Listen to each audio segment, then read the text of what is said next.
Quando se perde um parente é um momento muito delicado. Por isso, dar a notícia é uma tarefa difícil para quem está sofrendo a perda. Mas, sofrimento à parte, a notícia tem que ser dada, seja pelo rádio, jornal, por telefone ou por um cartaz colado em pontos estratégicos.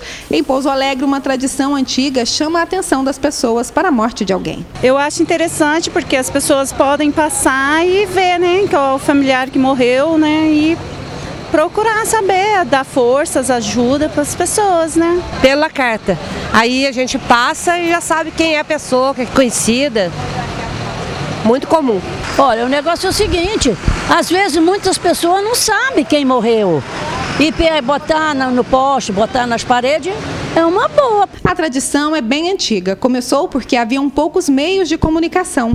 Poucas cidades ainda conservam o costume. Segundo Dom João Bosco, arcebispo da Arquidiocese de Diamantina, a tradição era preservada em sua cidade natal, São João del Rei, e até hoje é mantida em algumas cidades, de acordo com a doutrina católica de celebração da morte. A comunidade cristã se alegra com a pessoa que nasce, e a comunidade cristã sofre com aquela que vem a morrer e a falecer. É uma coisa muito bonita e que depois com a rádio e outros meios de comunicação eles foram se esvaziando e preservam-se ainda em alguns lugares, algumas cidades de nossa Minas Gerais. São costumes lá de São João del Rei.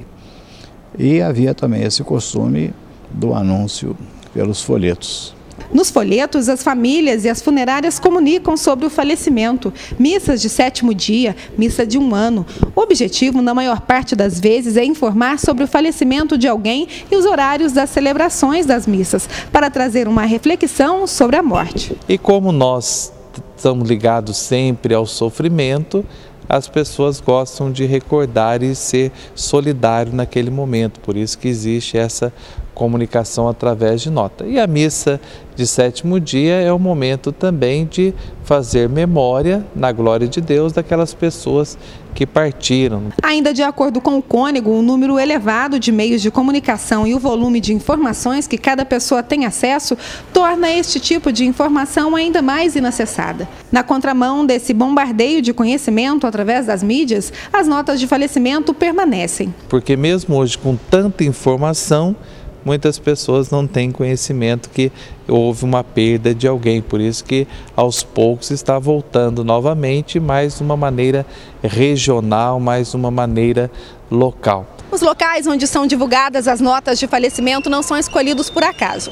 As funerárias afixam os folhetos nos bairros onde as pessoas que morreram moravam e também em ponto de ônibus movimentados, na região central da cidade. Divulgamos tanto esses folhetinhos que nós colocamos na área central e também na região onde a pessoa residia.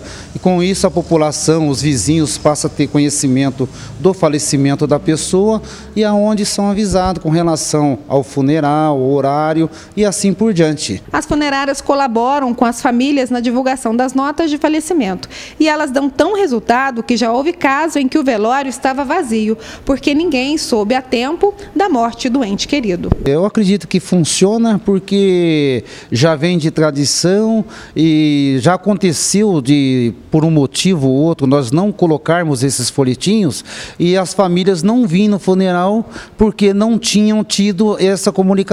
Se fosse uma cidade pequena, anunciava na igreja no alto-falante. Como é cidade grande, como ontem mesmo, morreu um amigo meu morangueiro, o pessoal da roça veio para cá, para o enterro, e ele ficou na roça. Tem que colar. Eu acho uma boa, porque aí todo mundo fica sabendo quem morreu.